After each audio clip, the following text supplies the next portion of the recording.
Why are you touching me? What are you doing? Step away from the gate. You've just assaulted me. Just step away I'm from away the from the gate. Why are you still touching me? Keep going, step away from the No, gate. I'm away from the gate. No. Welcome to the Cops News. Over here, we break down encounters between the public and the police. We examine the law, the conduct, and the context so you know your rights, their responsibilities, and where the line is drawn. Thanks to the Laughing Auditor for letting us cover and break down this police audit. Make sure to subscribe to his channel and like his videos. His link is in the description below. In this episode, the Laughing Auditor is recording a police station from a public place when an officer approaches and immediately abandons lawful policing. There's no offense, no threat, no escalation, just irritation turning into action instead of engaging professionally or walking away. She crosses a line that can't be uncrossed and lays hands on him with no lawful basis at all. What starts as routine filming ends with an officer exposing how quickly authority collapses into misconduct the moment scrutiny appears. No. No, I'm not. Behave yourself. Nowhere near your gate. I'm not your mate. I'm not near the gate. No. No, don't touch me. Why are you touching me? What are you doing? You've just assaulted me. I'm away from the gate. Why are you still touching me? Keep going, step away from the gate. No, I'm away from the gate. No. Step away from the gate. Identify yourself now. Why are you still pushing me? 356 Why are you still pushing me? Step away from the gate. I'm away from the gate. I'm away from the gate. So keep walking. Identify yourself, please. PC 3566. Why are you still pushing me? I'll Wow. take you as a security risk. Keep walking. Why are you still pushing me? I'm away from the gate. So keep walking. Stop pushing me. You've just ended your career. You know that. Keep going. Get off me. What are you doing? I think you should get a sergeant here. I think you should get a sergeant here. Just keep walking because No. I'll take you as a security risk. I'm not walking anywhere. I'm in a public place. What are you doing? The opening moments strip away any excuse for what follows. He's told to move away from a gate he isn't even near, a command that exists purely to manufacture a pretext. When he doesn't retreat far enough to satisfy her, she gets out of the car and makes it physical, not once, but repeatedly, continuing to push him even after he's clearly away from the area she claimed to be protecting. That matters because force is meant to achieve a lawful aim, not continue once that aim is met. This isn't crowd control or officer safety. It's impatience turning into contact. The moment force continues after compliance, justification evaporates. Okay. No, I'm not going anywhere. No. What are you doing? Keep going. No, I'm not going anywhere. Keep going. You've ended your day. You've ended your career, love. Just sit there. Nah. Stop not pushing going me. anywhere Stop near pushing that me. gate. You can video Stop once, pushing yeah? me. Nah. Do not video anyone That's near a that public gate. place. I can go wherever I want. I think you need to get your supervisor here now. You're in trouble, pal. Supervising me 101. You're in trouble. Identify yourself, please. Have I identified myself? No, you haven't. Identify yourself. Just stay there. No, I'll go wherever I want. It's a public place.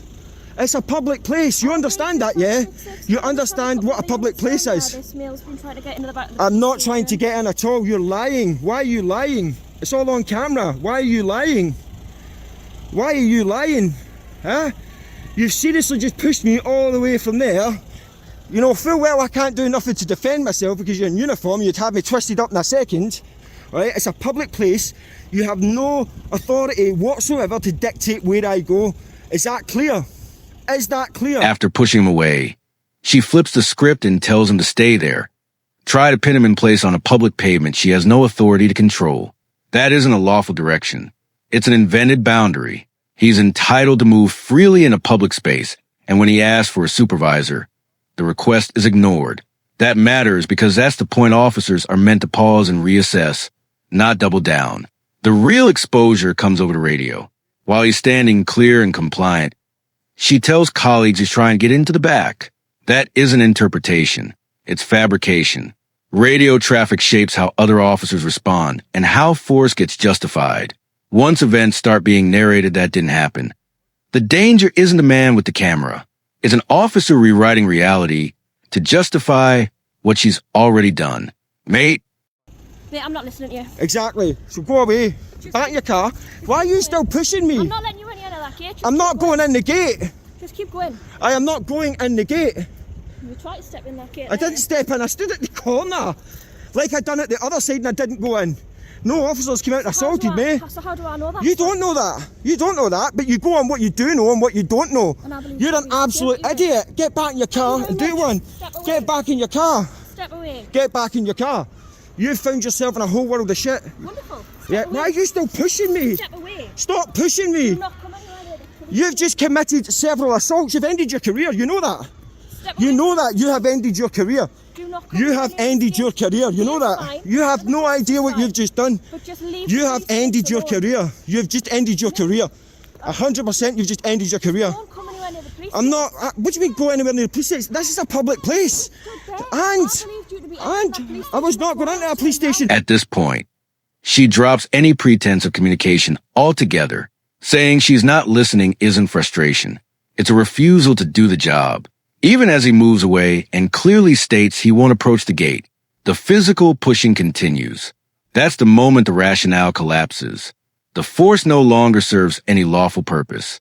It's just being applied to enforce compliance on her terms. What replaces law at that point is attitude. Her insistence that he can't be near the station isn't tied to any power or condition. It's a personal rule she expects to be obeyed. When he warns her she's heading for serious trouble, her response, "Wonderful," says everything. There's no pause, no reassessment, no concern for legality, just confidence that the badge will carry whatever follows. And that's when control gives way to impunity. We're near it now and you're still pushing me. stay I'm not, next. no, I'll go Follow wherever I me. want. I'm not following. I'm going up there where I was when I started. Up you go. Who are you? Get in your car and do one. Police me. What? You're swearing Go at me as there. well? No, I'll go wherever I want. If you want to keep walking, I will keep go walking. wherever I want. Why do you keep assaulting me? You're off your head. You're absolutely off your head. Walking. You need put on a leash, love. Getting assaulted by this woman. Woman alone, I'll go away. What do you mean leave the woman alone? She's assaulting me. I've got it all on camera, mate. She hasn't touched you, get it. How do you? You don't even know what you're talking about, you moron. You don't know what you're talking about. It's going like that. I'm stood on the pavement and she starts pushing me, mate. You weren't even here. What? I was watching it from up And she there. was pushing me all the way down leave here. her alone. What do you mean leave her alone? I'm minding my own business. She's a woman, She leave her alone. approached me. You're watching this. Somebody de-escalate this situation. What's wrong with him? What do you mean what's wrong? I'm exercising my rights, mate. Right to bed, knob. What's the matter with you? Well, who you call a knob? You? Go on, do You're one. a knob. Go You on, do one. one. What are you going to do? Just leave her alone. When a member of the public steps in, he doesn't assess what's actually happening. He jumps straight to a conclusion. He sided with the officer purely because she's a woman, despite having seen the pushing and heard the exchange. That assumption is dangerous. It shifts the focus from actions to appearances. And that's how force gets socially excused without ever being lawfully justified. What the Laughing Auditor does next matters. He doesn't argue or seek sympathy. He states a position clearly. He's exercising his rights. That cuts through the bias instantly. Rights don't depend on gender, popularity, or who a bystander chooses to believe. And when public perception starts replacing lawful standards, policing gives way to mob validation, and misconduct starts looking acceptable. Have you got anywhere else you can go? Right here. Right here. Yeah. So you've got nowhere up there you need to be. You've got no home to go. I do have a home, yeah. But this, I'm here for work purposes. Why don't you just have a conversation with me instead of getting all physical? We could have, like, I'm not unreasonable, but I become unreasonable when you start assaulting members of the public. But you don't have the right to assault someone. I believe you to be a security risk. I was not going into the police station, okay?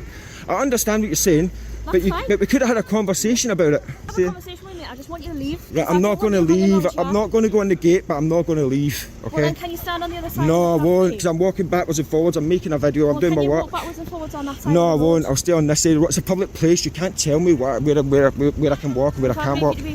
But I'm not going to go into your gate. The gate's closed. Is the building secure? What happens if the next time the gate opens? I'm not going to go in. I can assure you that. I don't. I'm sorry, I really don't believe but you, that's so stand over hypothetical. there. That's hypothetical. So you go on what you do know and what you don't know. This exchange cuts to the core of what's going wrong. When he asks why they can't just talk without it turning physical, her answer is blunt. She doesn't want a conversation. She wants him to leave. That isn't policing. Officers don't get to bypass dialogue and impose compliance simply because engagement is inconvenient. He's right to say you don't have a right to lay hands on someone when nothing unlawful is happening. Her justification rests entirely on belief, not reality. She says she treated him as a security risk because she didn't trust that he wouldn't enter the area. That isn't an objective assessment. It's a personal assumption. Policing can't be built on what an officer thinks might happen if someone doesn't obey, especially when there's no law being broken in the first place. Is anybody willing to de-escalate this situation? No one. Yes, mate. Film what you want. Yeah, when I appreciate the gate that. opens, there's a sensor. I understand. You got too close to the sensor. Okay. You could be breaching security of the police Right. station. Quite simply. Right, okay. Don't get too close to the gate. Right, Okay? can I answer you? Okay. I'm not going into the gate. I'm not going to breach the gate. I don't do that. That'd be very silly if I'd You done can that. understand why people be worried that I someone can would do understand that, but what I can't understand is the lady pushed me all the way across the road several times Okay. when I was away from the I'm gate. talking just about the gate. Okay? So I'm not going near the gate. Don't go anywhere near the You gate. can rest assured that I'm not going anywhere near the gate. Do you want to show me where as far as I can go? Like, if you want to show me, like, where I can and can't stand, You I'm see happy. our hatch markings, yeah? Yes. Just stay away from there. I was nowhere near there. I was on the pavement, so I was nowhere near there when she assaulted me. So I was nowhere near there when she assaulted me. When more officers come out, the tone doesn't reset. It locks in. A request to de-escalate is met with silence, not because it's unreasonable, but because no one wants to break ranks. There's no effort to listen or reassess what's happened. Instead, the instinct is to stand shoulder to shoulder and protect the initial response, right or wrong. The extra officers don't bring clarity. They bring reinforcement, sending a clear signal that unity matters more than sense. In that moment, the gate argument exposes just how forced the justification has become. An officer points out that to interfere with anything, he'd need to be right up against the hatch markings. And that's exactly the point. He isn't. He's on the pavement doing nothing unlawful. But rather than accept that reality, they cling to a hypothetical risk that never materializes. I'm going to have a civil claim off your police force, unfortunately. I would appreciate it if I could get a ranking member of staff out here to deal with this loose cannon I've got. She's just mounted the curb. Stand back then. She's just mounted the curb. Is she allowed to mount the curb? Is she allowed to mount the curb like that? Is she? Oh, I've got her good. She's in a world of trouble. What gives this encounter weight isn't just the physical contact. It's the complete absence of anything that would justify it. No restricted area was breached. No interference was happening. No behavior escalated the situation. Yet, direction after direction was issued as if authority alone could manufacture boundaries. That's the danger zone in policing, when instruction replaces justification and compliance is demanded without a lawful reason that actually exists. The arrival of additional officers should have forced a reset. Fresh eyes usually mean reassessment, checking distance behavior, and whether anything being enforced is real. Instead, nothing is questioned.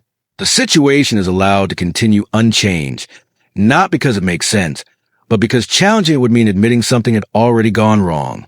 At that point, the process stops being corrective and becomes self-protective. And then it ends with her driving away. No clarification, no resolution, no acknowledgement of what was done. That ending matters because it confirms the interaction was never about managing risk or protecting anything concrete. It was about asserting control until scrutiny became inconvenient and leaving once it was no longer sustainable. When someone can be physically handled in public and the response is simply to drive off, the exposure isn't subtle, it's damning. If you found value in this breakdown, make sure you like the video, share it, and subscribe to support the channel and help keep this kind of accountability in the spotlight. I'm the Audit Assessor. This was episode 5. See you guys later.